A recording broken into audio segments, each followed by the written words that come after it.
আজ আমাদের পটল আলু ভাতে দিয়েছি।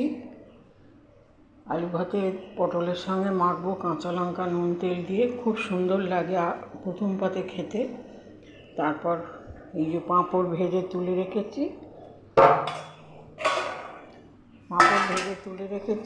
দিয়ে পাঁচফোড়ন দিয়ে একদম পাতি রান্না।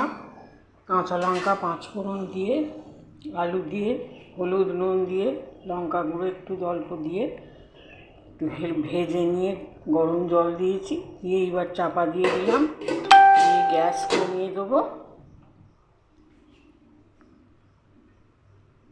কমিয়ে দেবো। দিয়ে হয়ে গেলে আলু সেদ্ধ হয়ে গেলে নামাবার সময় পাঁপড়গুলো দিয়ে গ্যাস নিভিয়ে চাপা দিয়ে রাখবো। খুব সুন্দর খেতে হয়। আমার ছেলের আগে খুব খেতে ভালোবাসতো। সোয়াবিনের তরকারি, আলু পাঁপড়ের তরকারি এরকম যেদিন নিরামিষ হতো সেদিন করতাম, খুব মানে ওরা খেত ছোটোবেলায়, বড় হয়েও খেয়েছে, বিয়ের আগে অবধি। এখন আর আমার তরকারি ওদের ভালো লাগে না, আমি নাকি বাজে রান্না করি, কী বলবো আর।